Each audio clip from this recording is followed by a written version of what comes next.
The hospital corridor smells like antiseptic and broken dreams when Julia pushes through the emergency room doors at 11:30 on a Thursday night.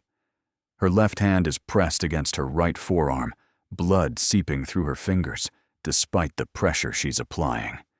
The cut isn't deep enough to kill her, but it's deep enough that she can't ignore it anymore.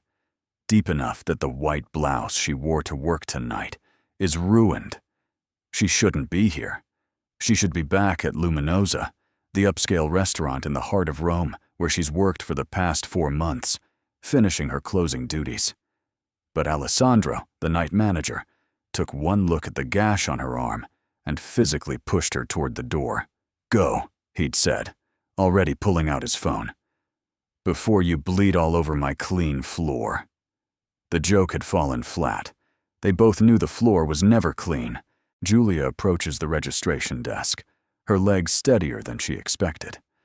The nurse behind the counter looks up, her expression shifting from bored indifference to professional concern.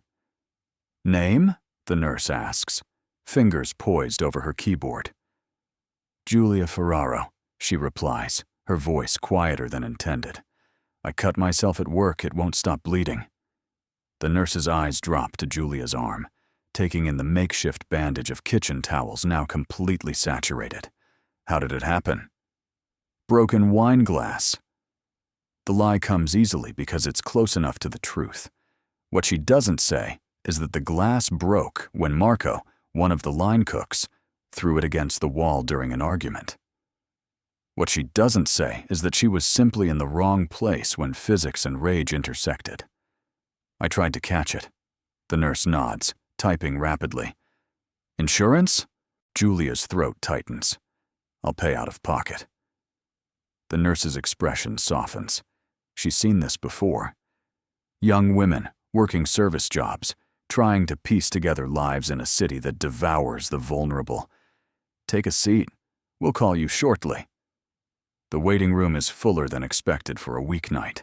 An elderly man clutches his chest while his wife speaks frantic Italian to anyone who will listen. A teenage boy holds frozen peas to his swollen eye.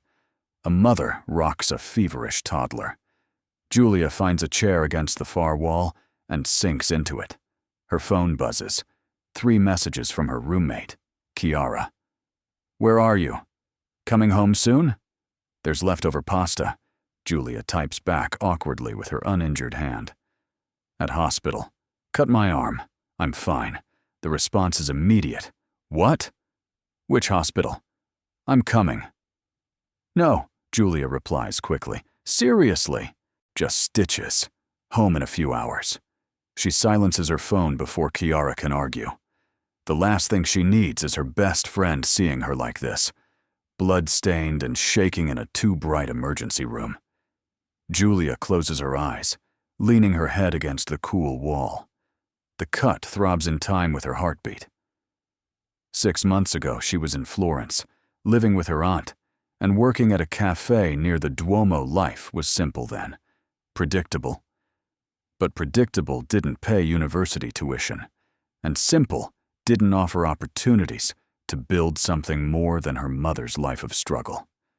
So she'd come to Rome with nothing but restaurant job postings and stubborn refusal to fail. She'd found the apartment with Chiara through a university housing board, found the job at Luminosa through persistence, showing up 3 days straight until the owner agreed to a trial shift.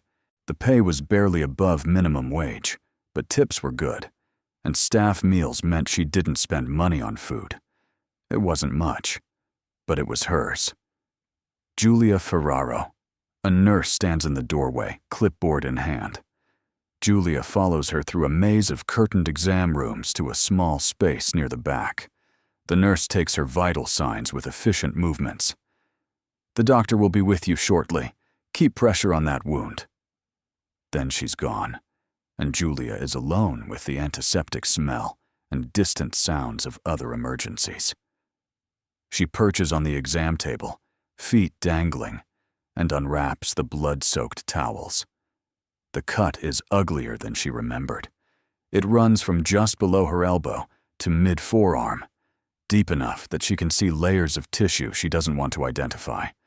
The edges are clean, at least. Wine glass cuts are precise, almost surgical. She's rewrapping the towels when voices rise from somewhere nearby.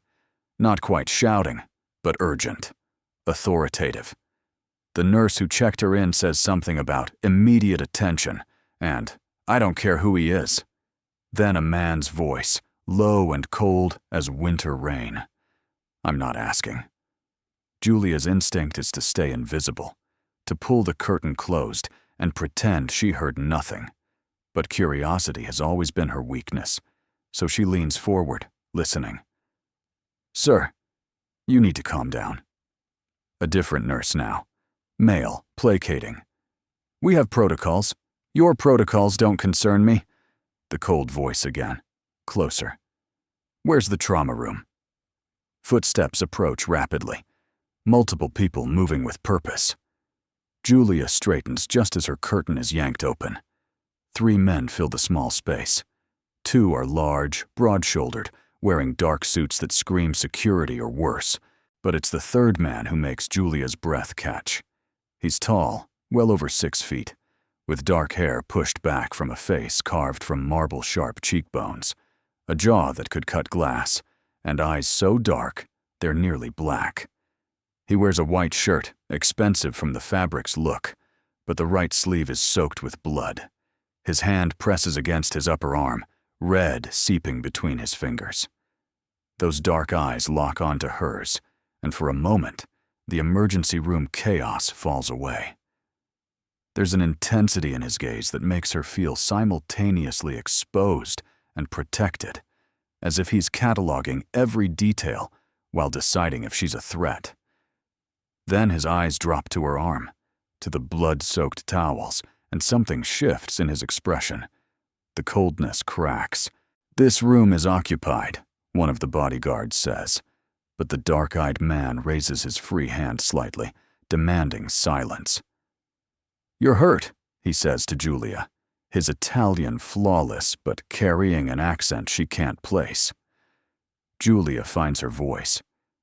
"So are you." The man stares at her for another heartbeat.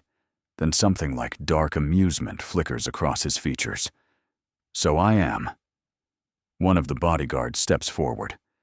"Signor Valentini, we need to find you a private room. This woman will be moved to wherever I'm being treated," Valentini says, his tone brooking no argument. His eyes haven't left Julia's face. She's bleeding. She needs immediate attention. "I'm fine waiting my turn," Julia manages, though her arm throbs violently enough to make her vision blur at the edges. "Really, I don't need—" "You're not fine." Valentini's voice is quieter now, but no less authoritative. "How long have you been bleeding?" She glances at the blood-soaked towels. "Maybe 40 minutes?" His jaw tightens. Too long. He turns to the bodyguard on his right. "Matteo, get the hospital administrator. Tell him I need a private treatment room immediately and that I'm bringing a guest. Signor, the wound on your arm can wait another 3 minutes." Valentini's eyes flash with something dangerous. "Go." Matteo disappears through the curtain. The remaining bodyguard, equally large but with a scar running through his left eyebrow, positions himself at the curtain's edge. A silent sentinel Julia should protest. Should insist that she doesn't need special treatment, that she's perfectly capable of waiting her turn like everyone else. But the truth is, her arm hurts badly enough that nausea is creeping up her throat, and the fluorescent lights are starting to develop halos that she knows from experience mean she's lost more blood than is ideal. "What's your name?" Valentini asks, still watching her with that unnerving intensity. "Julia." She doesn't offer her surname. Something about this man, about the way nurses scatter when he speaks and bodyguards jump to obey, makes her want to hold something back. "Julia," he repeats, and her name sounds different in his mouth. Richer, somehow. "I'm Dante." Before she can respond, Matteo returns with a thin, balding man in a white coat who radiates nervous energy. The administrator, Julia assumes, based on the way he looks at Valentini, at Dante, with a mixture of fear and desperate eagerness to please. Signor Valentini, of course, yes. We have a private suite prepared on the second floor. If you'll follow me. The administrator's eyes flick to Julia, confusion crossing his features. And the young lady? Comes with me, Dante says simply. She requires stitches. She'll receive them in my suite. But signor, we have procedures. Dante takes a single step toward the administrator, and despite the blood soaking his sleeve, despite the obvious pain he must be in, his presence fills the small space with something that makes the administrator physically recoil. Do you have a problem with my request, Dottore Bianchi? Dante's voice is silk over steel. No, of course not. Bianchi's face has gone pale. This way, please. Both of you. Julia slides off the exam table, and the room tilts slightly. She steadies herself against the table's edge, but not quickly enough. Dante is beside her in an instant, his uninjured hand on her elbow, steadying her with surprising gentleness. When did you last eat? He asks quietly. Lunch. Around 1. She doesn't mention that lunch was a piece of bread and some fruit she'd grabbed during her break. Doesn't mention that she'd been too busy during the dinner rush to eat anything else. Something tightens in Dante's expression. Matteo, have food sent to the suite. Something substantial. I'm fine, Julia protests weakly, but her stomach betrays her with a low growl. Dante's lips curve into something that might be a smile if it reached his eyes. Clearly. They move through the hospital corridors, a strange procession. Bianchi leading the way, walking too fast in his nervousness. Dante beside Julia, his hand still on her elbow, as if he expects her to collapse at any moment. Matteo and the scarred bodyguard flanking them like an honor guard. Other hospital staff press themselves against walls as they pass, their eyes wide, whispers following in their wake. Julia catches fragments of the whispers. Is that? It can't be! What's he doing here? She wants to ask Dante who he is, what he is, that makes grown adults shrink back like children facing a predator. But the words stick in her throat, held back by the knowledge that some questions, once asked, change everything. The private suite is nothing like the emergency room below. It's more hotel than hospital, with cream-colored walls, soft lighting, and actual furniture instead of industrial medical equipment. A hospital bed dominates one side, but there's also a leather sofa, 2 armchairs, and a flat-screen television mounted on the wall. 2 doctors are already waiting, both looking as nervous as Bianchi. They spring into action the moment Dante enters, gesturing him toward the bed, their words tumbling over each other. Signor Valentini, please, let us examine. The girl first, Dante interrupts, nodding toward Julia. Her wound has been bleeding for over 40 minutes. Mine can wait. Signor, with respect, you've been shot. The words land like a physical blow. Julia's eyes snap to Dante's blood-soaked sleeve, seeing it differently now. Not a cut or an accident. A bullet wound. Dante's expression doesn't change. And I'll survive another 10 minutes. She's turning pale. Treat her first, or I'll find doctors who will. The threat is delivered calmly, almost pleasantly, which somehow makes it more terrifying. The doctors exchange glances. Then one of them, a woman in her 50s with steel-gray hair, approaches Julia. Come, Cara, sit down. Let's look at that arm. Julia allows herself to be guided to the sofa, acutely aware of Dante watching from where he's leaned against the wall, still pressing his hand against his wounded arm. The doctor gently unwraps the blood-soaked towels, making soft, tisking sounds. This needs stitches, certainly. Possibly quite a few. How did this happen? Broken wine glass at work. Julia replies automatically. I'm a waitress. I tried to catch it when it fell. The doctor's eyes flick briefly to Dante, then back to Julia's arm. I see. Well, let's clean this and numb the area. You're very lucky it didn't hit anything vital. As the doctor works, swabbing the wound with antiseptic that burns like fire, Julia watches Dante from beneath her lashes. He hasn't moved from his position against the wall, and his face has gone slightly gray beneath his olive complexion. Blood drips slowly from his fingertips to the pristine floor, and she realizes with a start that he's worse off than he's letting on. You should sit down, she says, before she can stop herself. You're bleeding all over their nice floor. Dante's eyes meet hers, and for a moment, she sees surprise there. Then that almost smile returns. Concerned for me, Julia? Concerned for the cleaning staff, she shoots back, then winces as the doctor probes the edge of her wound. Dante's smile becomes more genuine. Fair enough. But he doesn't sit. The male doctor approaches him again, more insistent this time. Signor Valentini, please. The bullet is still lodged in your arm. The longer we wait, the more damage. Fine. Dante pushes off the wall, moving to the hospital bed, with the careful control of someone in significant pain, trying not to show it. But I want to be able to see her while you work. Signor, position the bed so I can see the girl. It's not a request. The doctors rearrange the hospital bed without argument, angling it so Dante has a clear view of where Julia sits on the sofa. She should find it strange, this insistence on watching her. Should be unsettled by the intensity of his focus, even as doctors cut away his blood-soaked shirt and begin examining the bullet wound in his upper arm.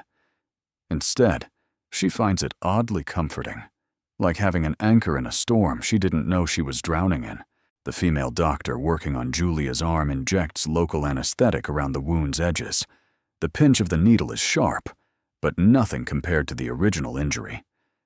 As the numbness spreads, dulling the throbbing pain, Julia lets herself breathe properly for the first time since the glass shattered.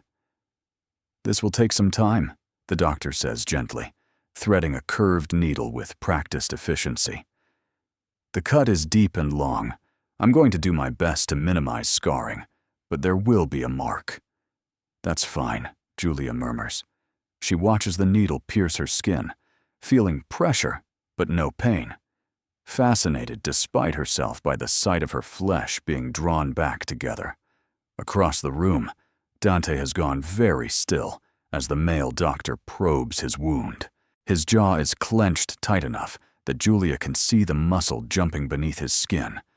But he doesn't make a sound, doesn't flinch when the doctor announces he needs to extract the bullet immediately. No anesthesia, Dante says flatly. Just do it. Signor, I really must insist. No anesthesia. His eyes find Julia's across the room. I need to stay alert. The doctor looks like he wants to argue, but ultimately nods, reaching for instruments that gleam silver under the lights Julia watches, unable to look away as the doctor begins working on Dante's arm. This time, Dante does flinch, his free hand gripping the bed's railing with enough force that his knuckles turn white. But he doesn't look away from her. His eyes stay locked on Julia's face, as if she's the only thing keeping him tethered to consciousness. Tell me about the restaurant, he says suddenly, his voice strained but steady. Luminosa, you said. Julia blinks, surprised by the question. How did you? I didn't say the name. You're wearing a name tag. He nods toward her chest, where her work name tag is still pinned to her ruined blouse. Tell me about it. How long have you worked there? Understanding dawns. He's distracting himself from the pain, using conversation as an anchor. She can give him that much. 4 months, she says, watching as another stitch closes her wound. I moved to Rome in January from Florence. Needed a job, and Luminosa was hiring. You like it? She considers lying, then decides against it. The work is hard. The customers can be demanding. The other servers are competitive for the good tables. She pauses. But the chef is talented, and I'm learning. That's worth something. What are you learning? Dante's voice has gone rougher. The doctor is digging deeper into his arm, and sweat has broken out across Dante's forehead. How to read people, Julia says, keeping her tone conversational, casual, as if they're not both being sewn back together in a hospital suite at midnight. How to know what a customer wants before they ask. How to move efficiently in a small space. How to survive in a city that doesn't care if you make it or not. Dante's eyes sharpen despite the pain. Rome has been unkind to you. Rome has been Rome, she corrects. It's not personal. The city doesn't care enough to be unkind. It just is. And Florence? That was better? Smaller, safer, quieter. She watches as her doctor finishes another stitch, moving methodically along the wound. But small and safe doesn't build the life I want. What life do you want, Julia? The question is intimate, in a way that has nothing to do with the physical proximity or the blood they're both shedding. It's the kind of question that demands truth, that strips away polite deflection. One where I'm not afraid, she says before she can stop herself. Where I don't have to count every euro. Where I'm not invisible unless someone needs something from me. Dante is quiet for a moment. The doctor working on his arm announces, "I've got it," and withdraws the bullet with a wet, sucking sound. He drops the deformed piece of metal into a metal tray with a clink that seems too small for something that's caused so much damage. "You're not invisible," Dante says, his voice soft but certain. "Not to me." The words hang in the air between them, weighted with meaning Julia doesn't fully understand. She wants to ask what he means, who he is, why he's been shot, and why no one in this hospital seems willing to question it. But her doctor is finishing the last few stitches, and the male doctor is beginning to close Dante's wound, and the moment passes into something else. Something that feels like the aftermath of a storm, where the air is clearer but charged with electricity. A knock at the door announces the arrival of food. Matteo enters, carrying bags from what Julia recognizes as an expensive trattoria near the Spanish Steps. He sets them on a side table, arranging containers with careful precision, then steps back. "Thank you," Dante says. "Wait outside, all of you." The doctors exchange glances. "Signor, you should rest." "Outside." The word is steal. They leave, taking their instruments and bloody gauze with them. Matteo and the other bodyguard follow, closing the door quietly behind them. And suddenly, Julia is alone with Dante Valentini in a hospital suite that feels smaller now that it's just the two of them. Her arm is wrapped in clean white bandages, the stitches hidden beneath layers of gauze. Dante's arm is similarly wrapped, his chest bare except for the bandages, since they'd cut away his shirt entirely. She shouldn't notice the lean muscle of his torso, the way his skin gleams like copper in the soft lighting. But she does. "You should eat," Dante says, pushing himself upright with obvious effort. His face has regained some of its color, but there are shadows under his eyes that weren't there before. "So should you," Julia counters, standing on legs that feel steadier now that the blood loss has been addressed. They approach the food together, a strange dance of two wounded people trying to maintain dignity. Dante opens containers to reveal pasta carbonara, roasted chicken, fresh bread, grilled vegetables, a caprese salad, enough food for 4 people, let alone 2. "Matteo doesn't do anything in half measures," Dante says, something like fondness in his voice. He gestures to one of the armchairs. "Please, sit. Eat." Julia sits, suddenly ravenous now that food is in front of her. She takes a container of pasta, not bothering with plates or proper utensils, eating directly from the takeout box with the plastic fork provided. It's not elegant, but it's honest. Dante watches her for a moment, then selects food for himself, lowering into the other armchair with a barely suppressed wince. For several minutes, they eat in silence, The kind that's comfortable rather than awkward. The kind that exists between people who've shared something significant, even if they can't name what that something is. The bullet, Julia finally says, setting down her half-empty container. Was it from an accident, or was someone trying to kill you? Dante pauses mid-bite, then sets his own food aside. Direct questions. I like that. You didn't answer. No, I didn't. He leans back, studying her. What do you think? Julia thinks about the bodyguards, the way hospital staff reacted to his name, the casual authority with which he commands rooms and people. I think someone tried to kill you. I think it's not the first time. And I think you're someone important enough that this hospital will pretend it never happened. Perceptive. Dante's smile is sharp. Dangerous quality in this city. Everything is dangerous in this city. True. He's quiet for a moment, then seems to come to a decision. Yes, someone tried to kill me tonight. A business disagreement that turned violent. It happens in my line of work more often than I'd like. What line of work is that? Import and export, he says smoothly. Too smoothly. Shipping, mostly. Sometimes the cargo is valuable enough that people become greedy, desperate. It's a lie, or at least a partial truth dressed up as something legitimate. Julia knows this the way she knows her own name. Import and export doesn't make nurses tremble. Shipping companies don't inspire the kind of fear she saw in the administrator's eyes, but she doesn't call him on it. Because she's standing on a precipice, and pushing for the whole truth feels like stepping off the edge into open air. Once she knows, really knows, there's no going back to comfortable ignorance. And me? She asks instead. Why did you insist on treating my arm? Why bring me to your private suite? Dante is quiet for so long she thinks he won't answer. Then he leans forward, his dark eyes intense in the soft lighting.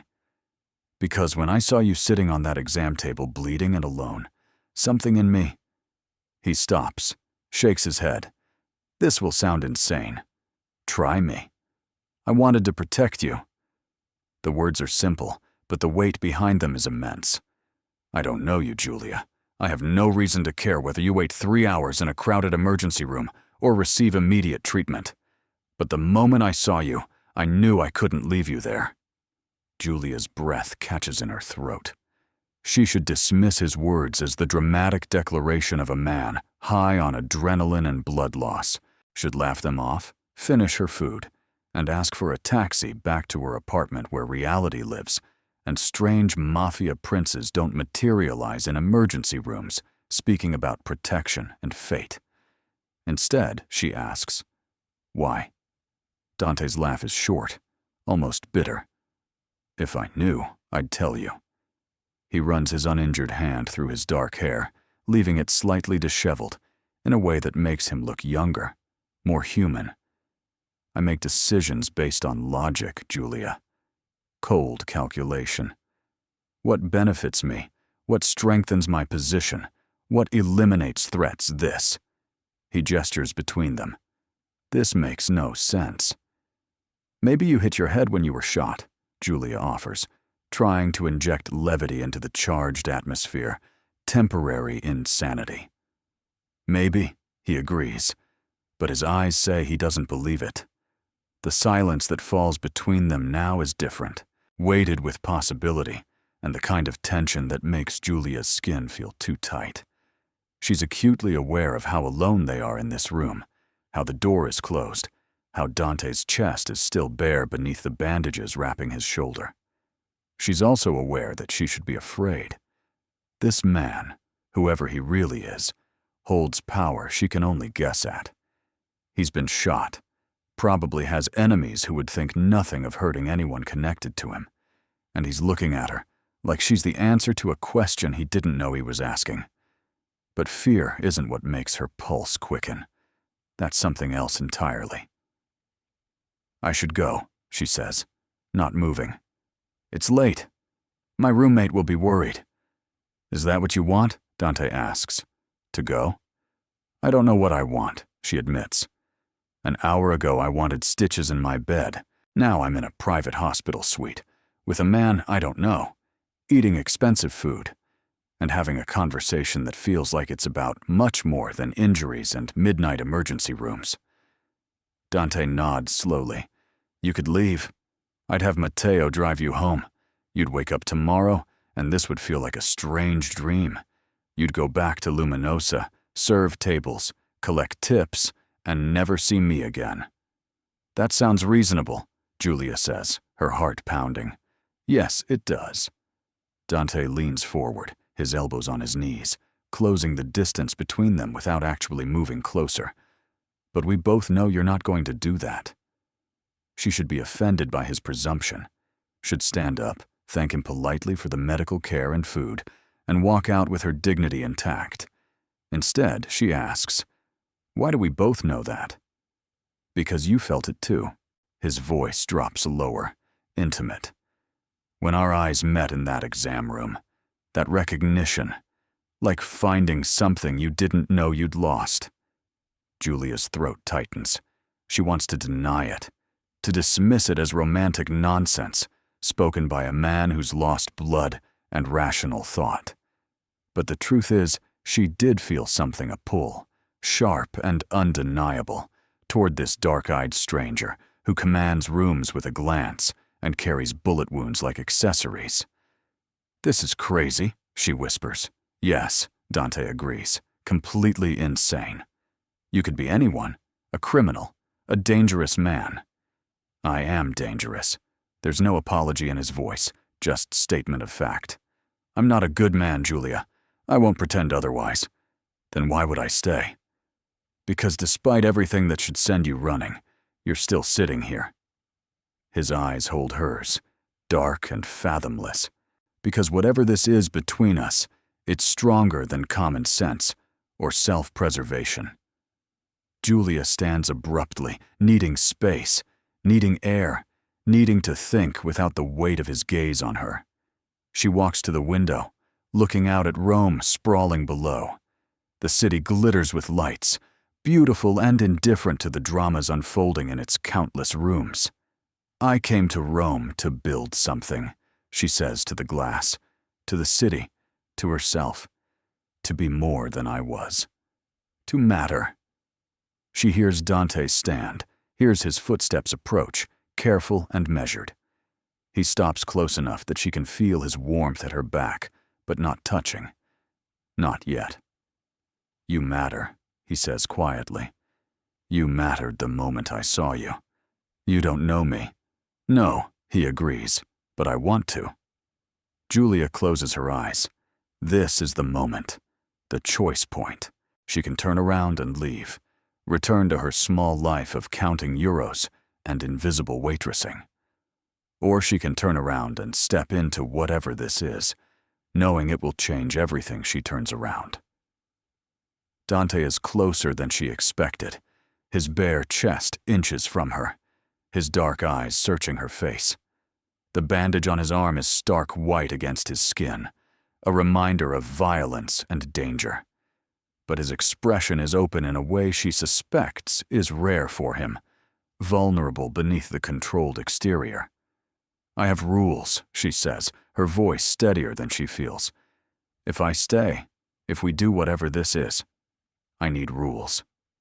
Something like respect flashes in his eyes. "Tell me." "Honesty. I don't need to know everything about you, but what you do tell me needs to be true." She holds his gaze. "I've been lied to before, by someone I trusted. I won't go through that again." Dante nods. "Agreed. Though there are some things I can't tell you for your own safety. I understand the difference between secrets and lies. What else? If I ask to leave, you let me go. No following, no pressure, no using your obvious resources to find me." She lifts her chin. "My choice to stay means my choice to leave. Done." No hesitation. "Anything else?" Julia thinks about the bodyguards outside, the bullet wound, the whispers from hospital staff. "Don't let whatever danger follows you touch me. unless I'm choosing to stand in it with you. This time, Dante's expression grows complex. That's the one rule I can't promise to keep, Julia. My world has a way of touching everything around me, whether I want it to or not. He reaches up slowly, telegraphing his movement, and cups her cheek with his uninjured hand. Oh, but I can promise that I'll do everything in my power to keep you safe. That I'll put your safety above my own interests. That anyone who tries to hurt you will answer to me personally. The vow should sound melodramatic. Instead, it sounds like the most serious thing he's ever said. Why? She asks again, the question becoming a refrain between them. Why me? There must be hundreds of women in Rome who would be easier choices. Women who already understand your world. I don't want easy, Dante says, his thumb brushing across her cheekbone. And I don't want someone who understands my world. I want someone who sees me clearly despite it. Maybe because of it. His eyes search hers. When you looked at me in that exam room, you weren't afraid. You weren't impressed or intimidated. You were just honest. Do you know how rare that is for me? So, this is about novelty? Julia hears the challenge in her own voice. The powerful man bored with women who fear or worship him. Dante's laugh is genuine this time, warm. You're determined to think the worst of me. I'm determined to understand what I'm getting into. Fair enough. He drops his hand but doesn't step back. The truth. I don't fully understand it myself. I saw you bleeding, and something primitive in me demanded I fix it. Demanded I keep you close, keep you safe. It's not logical. It's not strategic. It just is. Julia studies his face, looking for signs of manipulation or practiced seduction. She finds neither just a man as confused by his own intensity as she is. One more rule, she says quietly. Name it. If this becomes something real, something more than just tonight, you tell me the truth about who you are, all of it. What you really do, why people fear you, why someone shot you. She holds his gaze. Because I can't love a man I don't really know. Dante goes very still. Love. That's a strong word for two people who met an hour ago. It's a hypothetical, Julia says, though her heart races at having spoken the word aloud. If we continue seeing each other, if this develops into something, I need full honesty eventually. Eventually, Dante repeats, something like relief in his voice. I can work with eventually. Before Julia can respond, he closes the remaining distance between them and kisses her. It's soft, questioning, giving her every opportunity to pull away. His lips are warm, gentle despite the violence he's clearly capable of. One hand cups her face, the other rests carefully at her waist, mindful of her injured arm. Julia should resist, should remember all the reasons this is a terrible idea. Instead, she kisses him back, rising on her toes to deepen the contact, her good hand fisting in the bandages wrapping his chest. The kiss shifts, becomes more urgent. Dante's hand slides into her hair, tilting her head to grant him better access. Julia presses closer, feeling the heat of his skin through her blood-stained blouse, tasting coffee and something darker on his lips. When they finally break apart, both breathing hard, Dante rests his forehead against hers. Stay tonight, he whispers. Not for anything more than this. Just stay. Let me know you're safe, that you're real. Every rational thought Julia possesses screams that this is madness, but the irrational part, the part that felt recognition spark in an emergency room, nods against his skin. Okay, she breathes. I'll stay. Dante exhales as if he'd been holding his breath, waiting for her answer. He pulls back just enough to see her face, his thumb tracing the curve of her jaw with a tenderness that seems at odds with everything else about him. Thank you, he says simply. A knock interrupts the moment. Matteo enters without waiting for permission, his expression carefully neutral as he takes in their proximity. If he's surprised to see Julia still there, still in Dante's space, he hides it well. "Signor, forgiveness for the interruption. The doctors wish to check your vitals before they leave for the night, and there's been word from Lorenzo about this situation."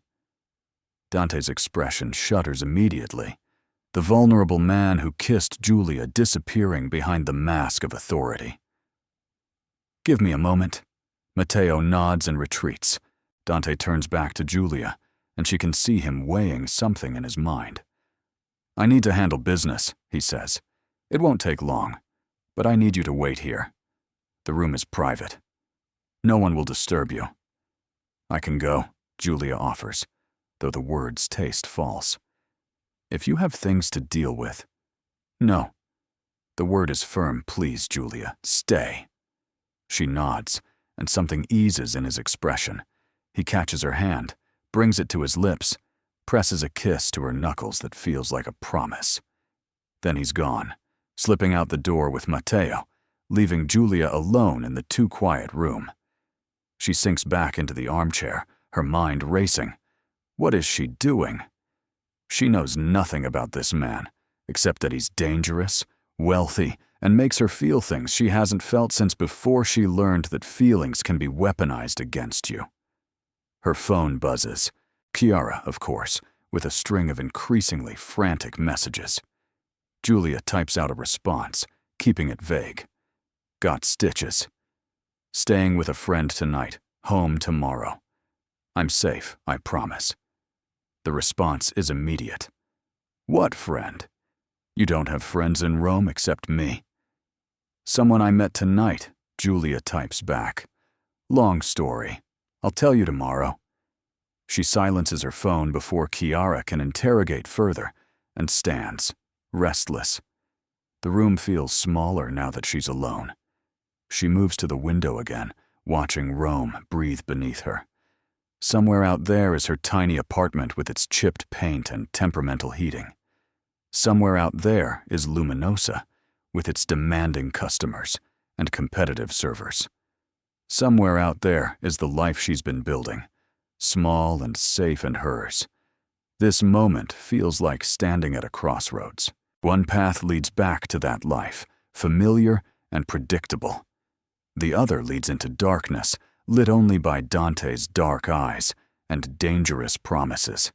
The door opens. Julia turns, expecting Dante, but it's the female doctor from earlier. She carries a small paper bag, which she extends to Julia. "Pain medication and antibiotic ointment for your arm," the doctor says. Her eyes are kind, but knowing. "Change the bandage daily. Keep it clean and dry. If you notice any signs of infection, come back immediately." "Thank you," Julia says, taking the bag. The doctor hesitates, then says quietly, "I've worked in this hospital for 23 years. I've seen many people come through these doors who think they can handle being close to men like Signor Valentini. Most of them learn otherwise too late." Julia's spine stiffens. "I appreciate your concern, but he's not a bad man," the doctor interrupts. "Not entirely. But he's not a safe man either. Whatever you think you're starting tonight, understand that his world has rules you don't know, yet prices you haven't considered." "Why are you telling me this?" The doctor's smile is sad. "Because you remind me of my daughter. Same age, same hopeful eyes, same determination to believe that love can redeem dangerous men." She moves toward the door. "Sometimes it can, but the cost is always higher than you expect." She leaves before Julia can respond. The words settle heavy in Julia's chest, mingling with her own doubts. She thinks about leaving, about slipping out while Dante is occupied with his business, avoiding the choice altogether. Then the door opens again, and Dante enters, and the thought evaporates like morning mist. He's put on a new shirt, black and expensive, though his injured arm makes his movements careful. His hair is slightly damp as if he's washed his face, but it's his expression that stops her breath, exhaustion mixing with relief at finding her still there. I was afraid you'd be gone, he admits, closing the door behind him. I considered it, Julia says honestly. What stopped you? She thinks about the doctor's warning, about Kiara's worried texts, about every logical reason she should walk away. Curiosity, maybe. Or stupidity. The jury's still out. Dante crosses to her, moving more slowly now that adrenaline has faded, and pain is settling in. I had Matteo arrange a car to take you home tomorrow morning, and I've paid your hospital bill. Before you argue, he adds, seeing her expression shift. Consider it payment for the company. I don't sleep well on a good night, and tonight I've been shot. Having you here makes it bearable. The admission is startlingly vulnerable. Julia finds herself stepping closer, drawn by the exhaustion in his eyes, the careful way he's holding himself. You should rest, she says softly, before the painkillers wear off and you remember how much being shot actually hurts. Will you stay if I do? Where would I go? You have bodyguards outside the door. They're to keep people out, not you in. Dante's hand finds hers, fingers threading together. Say you'll stay, Julia. Not because you're trapped, but because you choose to. She should say no, should establish boundaries, protect herself, remember every lesson learned about men who speak pretty words while hiding dark truths. Instead, she squeezes his hand. I'll stay. The relief that crosses Dante's face is profound. He leads her to the hospital bed, and there's nothing sexual in the gesture, just bone-deep weariness. He sits on the edge, then lies back with a barely suppressed groan. There's a sofa, Julia points out. I can sleep there. Or you could stay here. He shifts to one side of the wide hospital bed, leaving space. I promise to be a perfect gentleman. I'm too injured for anything else anyway. Julia hesitates only a moment before slipping off her shoes and lying down beside him, careful to keep space between them. The bed is surprisingly comfortable, and the room is warm, and suddenly she realizes how exhausted she is. Blood loss, fear, and the emotional whiplash of the past few hours catch up with her all at once. Tell me something true, she whispers into the dim lighting. Something you don't tell other people. Dante is quiet for so long, she thinks he won't answer. Then, I'm tired of being alone.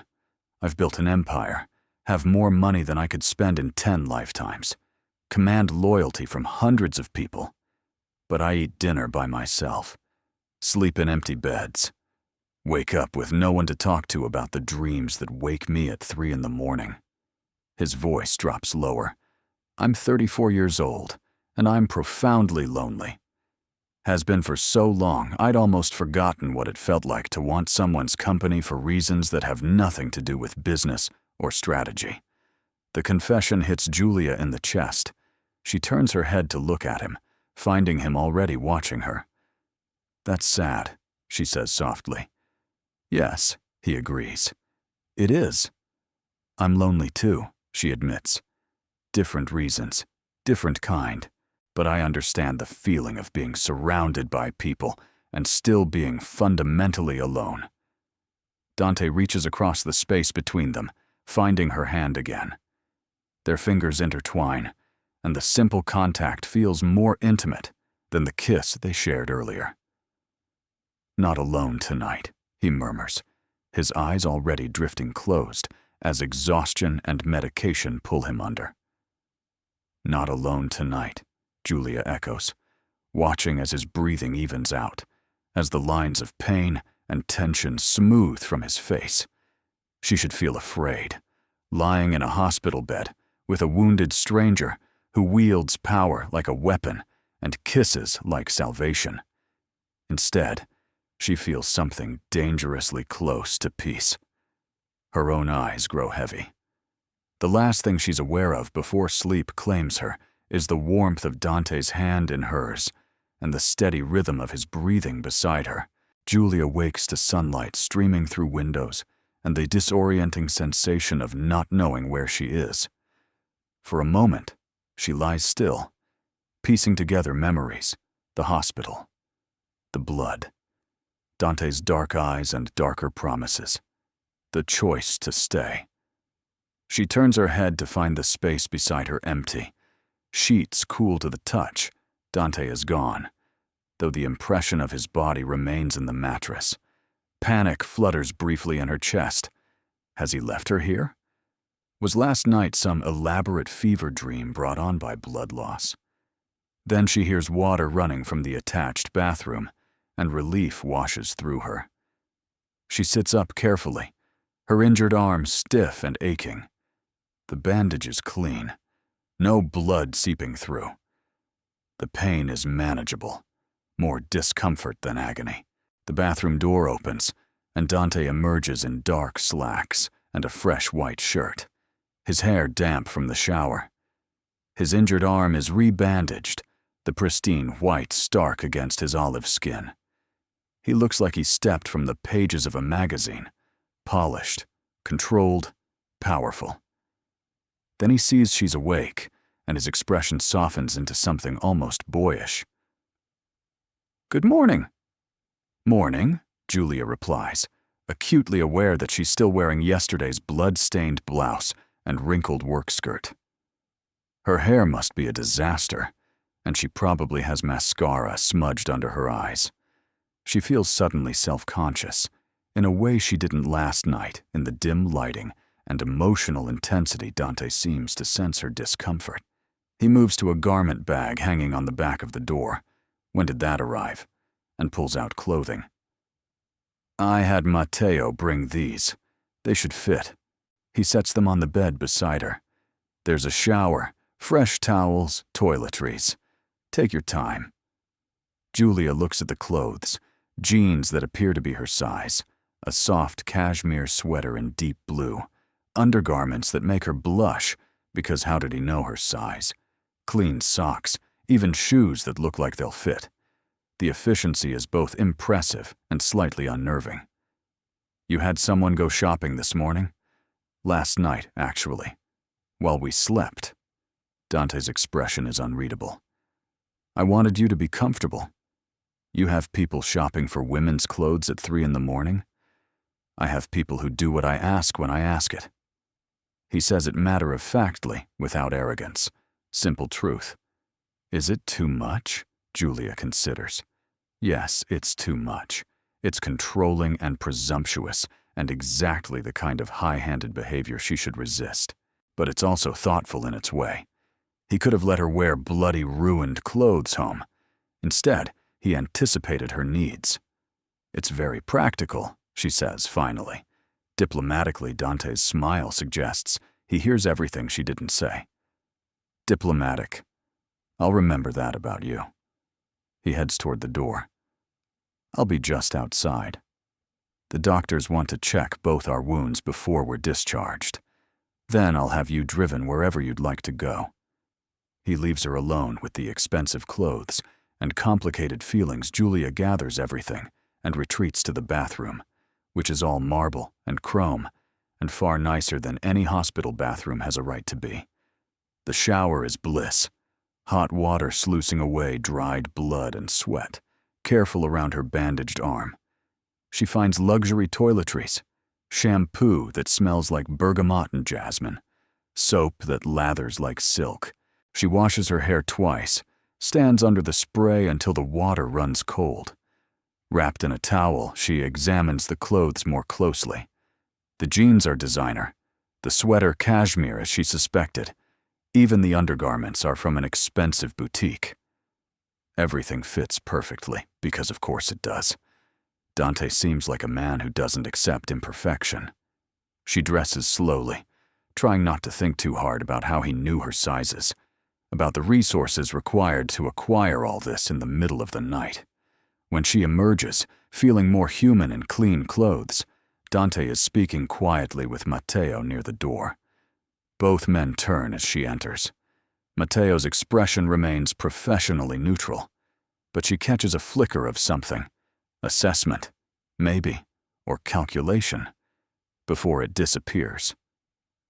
"Much better," Dante says, his eyes warming as they track over her. "The blue suits you. Thank you for the clothes, and for paying the hospital bill." Julia keeps her voice even. "Though we should talk about repayment. Consider it handled." "Dante, we'll discuss it later," he interrupts gently. "The doctors are waiting. The examination is quick. Both wounds are healing well, no signs of infection. They're given prescriptions for antibiotics and pain medication, instructions for wound care, and stern warnings to rest and avoid strenuous activity. Though knowing you, Signor Valentini, you'll be back to your usual activities by tomorrow," the male doctor says with resignation. "Probably tonight," Dante agrees without shame. They're discharged into a morning that's bright and cool, typical Roman spring. A black sedan waits at a private entrance, Matteo already holding the door open. Julia slides into the back seat, and Dante follows, settling beside her with the careful movements of someone managing pain. "Where to?" he asks. As Matteo pulls into traffic, Julia gives her address in Trastevere, a neighborhood she can afford on a waitress's salary. She watches Dante's expression for judgment, but finds none. He simply nods, committing it to memory. The drive takes 20 minutes through morning traffic. Dante doesn't make small talk, doesn't press her for conversation. Instead, he takes her hand again, that simple contact that's becoming familiar, and they ride in comfortable silence.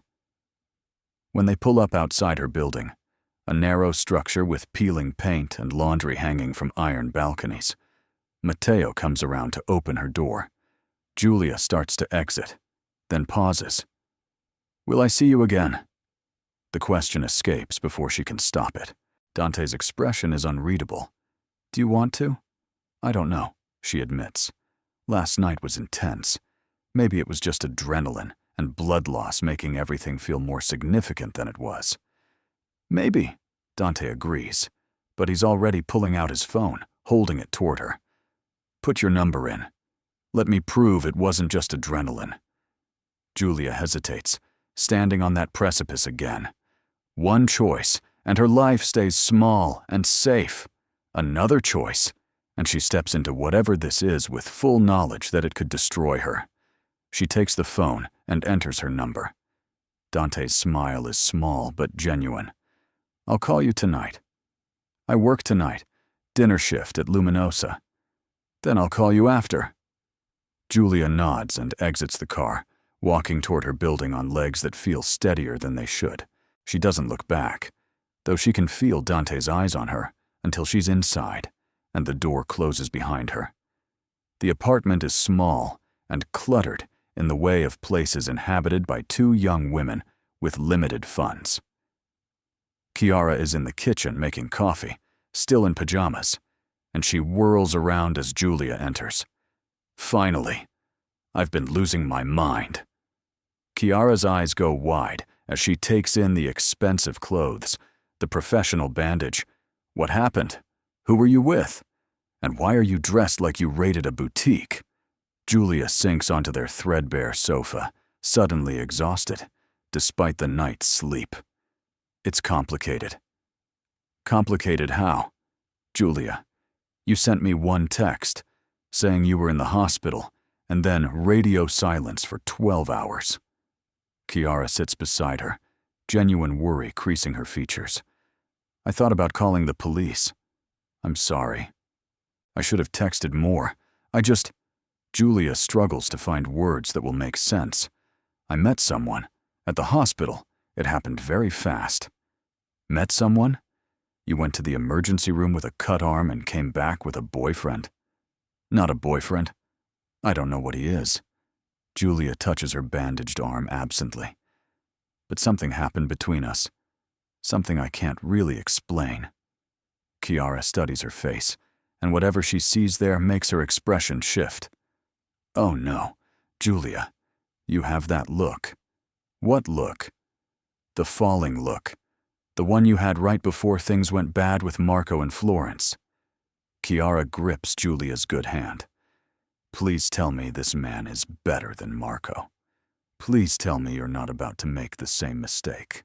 The comparison to Marco, controlling, manipulative Marco, who'd isolated her from friends and family before she finally found the courage to leave, sends ice through Julia's veins. Is she repeating patterns? Falling for another man who wields power over her? But Dante had asked her permission, had given her rules, had promised she could leave whenever she wanted. He's different, Julia says, though doubt creeps in. I think. Chiara makes her explain everything. The cut, the hospital, Dante's dramatic entrance, the private suite, the conversation, the kiss, staying the night. Her friend listens with increasingly wide eyes, occasionally interrupting with questions that Julia can't always answer. So you don't actually know what he does for a living? Chiara asks when she's finished. Import and export, he said. Shipping. Julia. Chiara's voice is flat. People who do legitimate shipping don't get shot. They don't have bodyguards. They don't make hospital staff terrified. I know. And yet you gave him your number. I know, Julia repeats, hearing how weak it sounds. Chiara stands, pacing their small living room. Okay, let's think about this logically. Best case scenario, he's exactly what he seems. A wealthy businessman with some dangerous connections who genuinely likes you. Worst case, he's involved in organized crime, and you're about to become collateral damage in whatever war he's fighting. When you put it that way, it sounds insane, right? Because it is insane. Chiara stops pacing, facing Julia with exasperation and affection warring in her expression. But I also know that look on your face.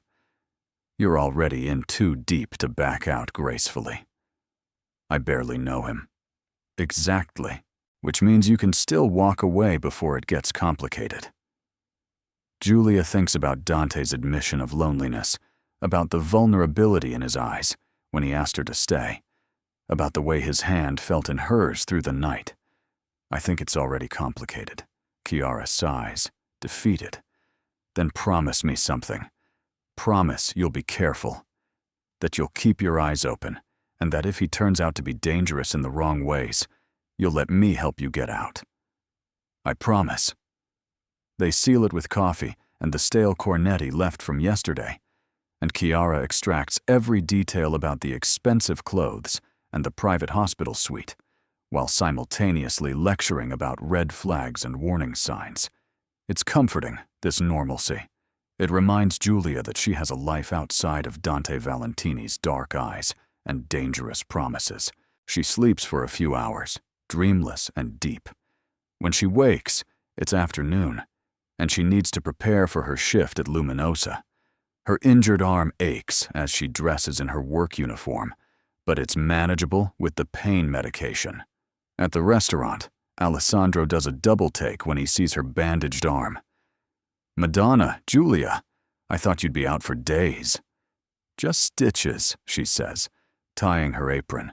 I can still carry plates. You sure? I can put you on hosting instead of serving. I need the tips, Alessandro. Hosting doesn't pay nearly as well. He relents, though he assigns her to lighter tables, which she appreciates. The shift starts smoothly. She falls into familiar rhythms, taking orders, delivering food, refilling wine glasses, smiling through exhaustion and pain. Then, 3 hours into her shift, Dante walks in. He's not alone. 2 men accompany him, both dressed in expensive suits, both carrying themselves with the kind of confidence that comes from power or violence, or both Matteo trails behind, ever the silent sentinel. The hostess seats them at a table in Julia's section. Of course she does. Julia's heart hammers as she approaches, notepad in hand, professional smile firmly in place. Good evening, gentlemen. Welcome to Luminosa. May I start you with drinks? Dante's eyes meet hers, and heat flashes between them, unmistakable. But his expression remains politely neutral, giving nothing away to his companions. Prosecco for the table, he says in Italian. And menus, per favore. She nods and retreats, her hand shaking slightly as she enters the drink order. Is this coincidence? Or did Dante deliberately seek out her restaurant, wanting to see her in her natural environment? When she returns with the Prosecco and menus, one of Dante's companions, older, maybe 50, with silver threading through his dark hair, is speaking rapidly about shipping contracts and Port Authority's business then. This is a business dinner, and she just happens to be the server. She pours the sparkling wine with practiced efficiency, sets the menus down, recites the evening's specials from memory. Through it all, she feels Dante's gaze on her, tracking her movements with that intensity that makes her skin prickle. The lady will recommend a wine, Dante says suddenly, interrupting his companion mid-sentence, to pair with whatever you suggest we order. All three men turn to look at her. Giulia's mind races. Is this a test? A game? An opportunity? She thinks about the menu, about the ingredients and flavors, about what might impress businessmen who eat at places far fancier than Luminosa. The lamb, she says, with more confidence than she feels. Prepared with rosemary and garlic, served with roasted vegetables. Simple but perfect. And for wine, the Brunello di Montalcino from our reserve list. It's expensive, but worth every euro. The silver-haired man raises an eyebrow. You seem very certain. I'm certain, Giulia confirms, meeting his gaze steadily. If you don't agree after tasting, the wine is on me. Dante's smile is small but approving. Bold. I like it. We'll take your recommendation. She places the order, retreats to the kitchen, leans against the wall, and tries to steady her breathing. What is she doing? Flirting with Dante through food and wine recommendations while his business associates watch. What is he doing? Coming to her restaurant, inserting himself into her world. The evening progresses. She serves the lamb and wine, receives compliments from all three men, particularly the silver-haired one, who admits the pairing was, indeed, perfect. She maintains professional distance, doesn't linger at their table, treats them exactly as she would any other customers. But every time she approaches, she feels electricity arc between her and Dante. Sees the way his eyes track her movements around the dining room, catches the almost smile that touches his lips when she refills his wine glass, her hand steady despite the chaos in her chest. Near the end of their meal, Matteo approaches and whispers something to Dante. His expression hardens immediately, that mask of authority sliding into place. He stands, excuses himself to his companions, and walks toward the restaurant's entrance. Giulia watches from across the room as he speaks into his phone, his posture rigid, his free hand clenched into a fist. Something's wrong. She can see it in every line of his body.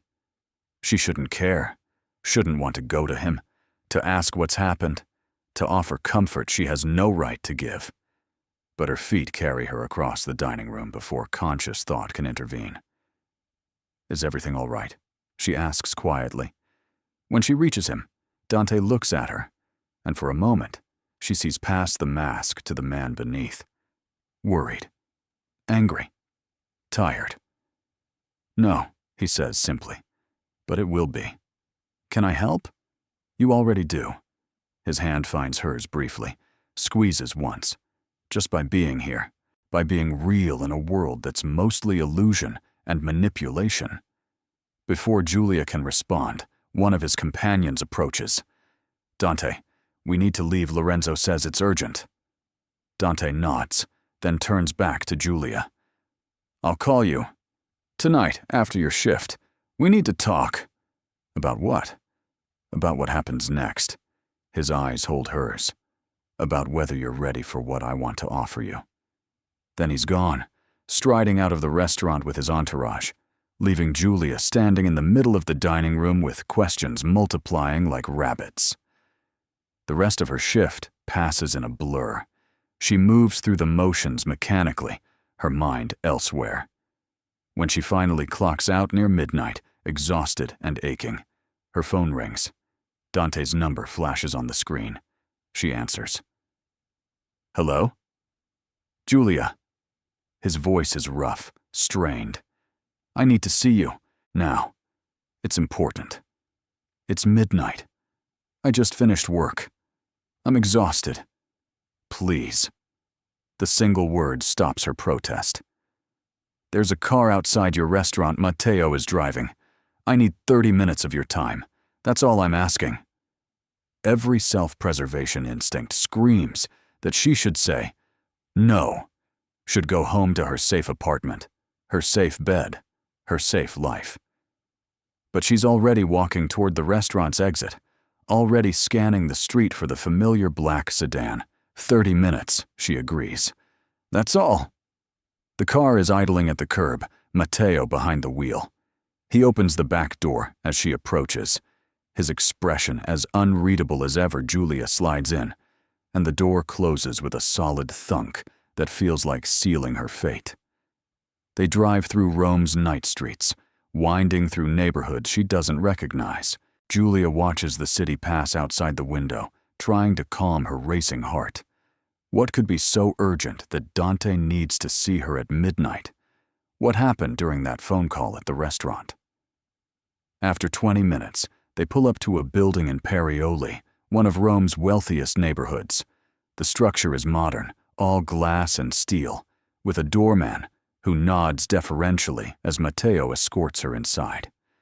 The elevator rises silently to the top floor. Penthouse, Julia realizes.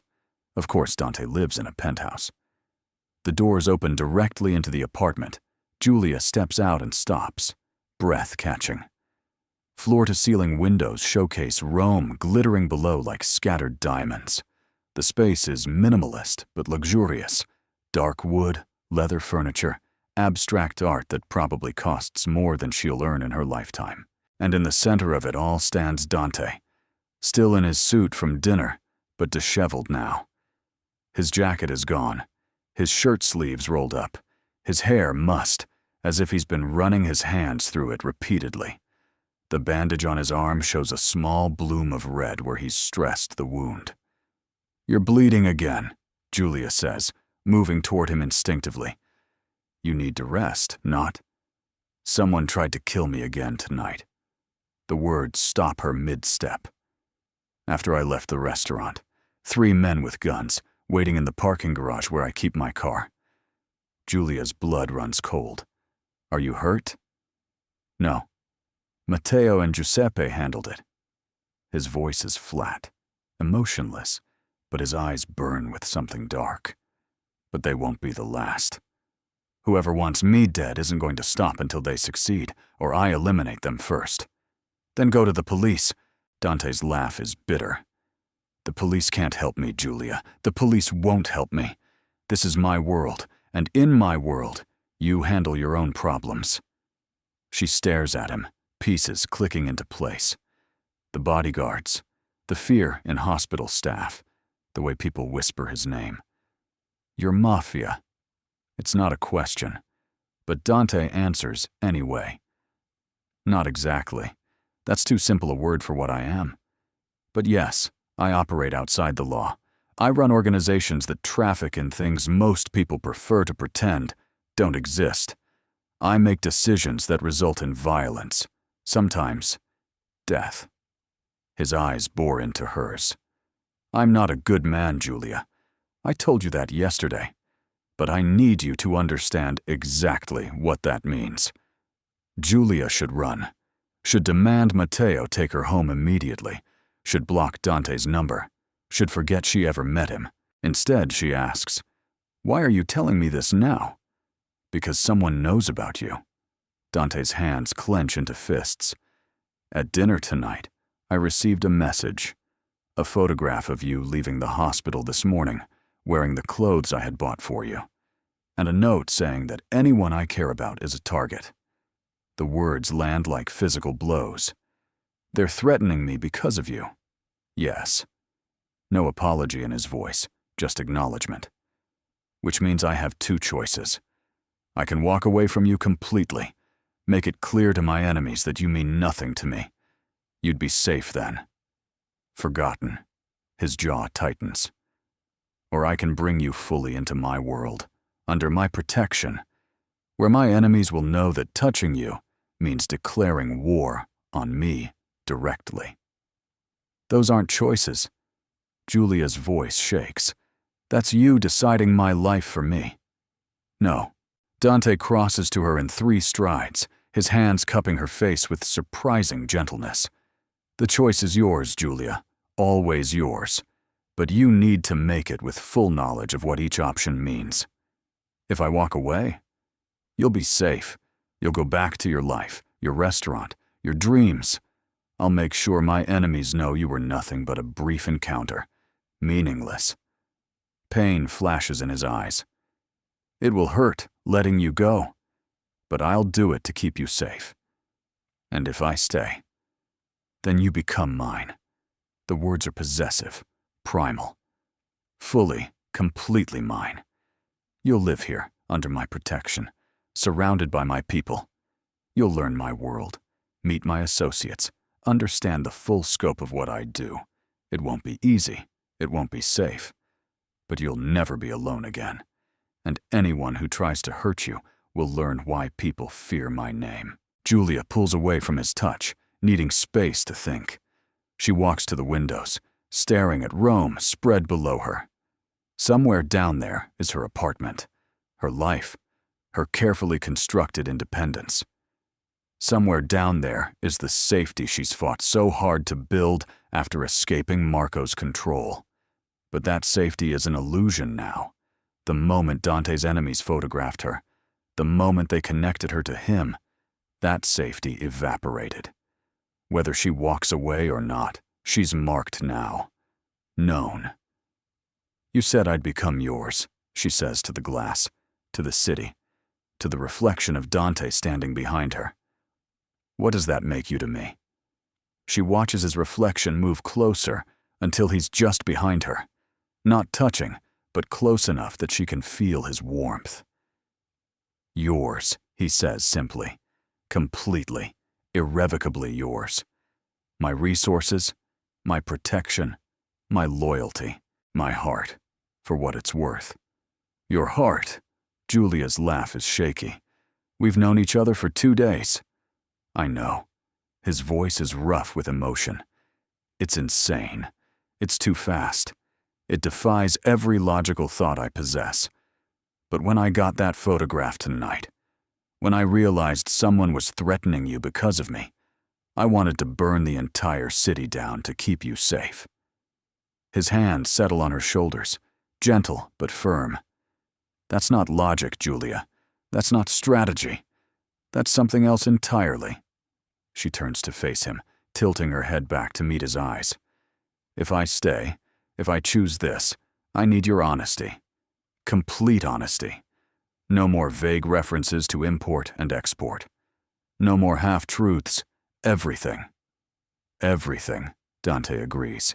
Every ugly truth, every dark secret, every choice I've made that's led me to this moment. You'll know all of it. And if I can't accept it, if I learn what you really do and decide I can't live with it, then I let you go. Pain shadows his expression.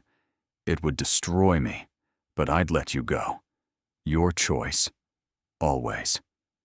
Julia searches his face, looking for lies or manipulation.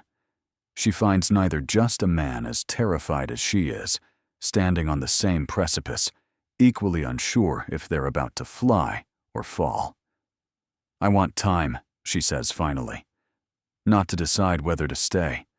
I think we both know I'm staying. But time to understand what I'm committing to. Time to see your world before I fully enter it. Relief washes over Dante's features. How much time? A week. You show me everything. Your businesses, your people, your life. I learn who Dante Valentini really is. Then I decide if I can love that man. And if you can't, then I walk away, and you let me go without argument, without following, without protection, without anything. Clean break. She holds his gaze. Can you agree to that? Dante is quiet for a long moment, weighing her terms. Then he nods slowly. 1 week, complete transparency.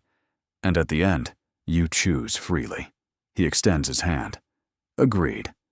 Julia takes his hand, seals the bargain with a shake that becomes something else when Dante pulls her close and kisses her. This kiss is different from their first, less tentative, more claiming. His mouth moves over hers with hunger tempered by tenderness, one hand sliding into her hair, while the other presses against the small of her back. When they finally break apart, both breathing hard, Dante rests his forehead against hers. Stay tonight. Not in my bed. I'll take the guest room. But stay. Let me know you're safe for one more night. Julia nods, too overwhelmed for words. Dante leads her to a bedroom that's bigger than her entire apartment, with a bed that looks like clouds and windows that showcase Rome's glittering expanse. There are clothes in the closet, he says. Sleep clothes, casual wear, everything you might need. Matteo will drive you to your apartment tomorrow to collect your things. You're very sure I'll stay. Dante's smile is sad. I'm hopeful. There's a difference. He leaves her alone in the enormous bedroom, and Julia sinks onto the edge of the bed, her mind spinning. 24 hours ago, she was a waitress with a cut arm and limited prospects. Now she's standing in a penthouse overlooking Rome, making deals with a Mafia prince who kisses her like she's oxygen and he's drowning. Her phone buzzes. Chiara, of course. Where are you? Please tell me you're not with him. Julia stares at the message for a long moment. Then she types, I'm with him. I'm safe. I'll explain everything tomorrow. I promise. She silences her phone, changes into the silk pajamas she finds in the closet. Of course, they fit perfectly. And slides between sheets that probably cost more than her monthly rent. Through the windows, Rome glows eternal, beautiful and dangerous in equal measure.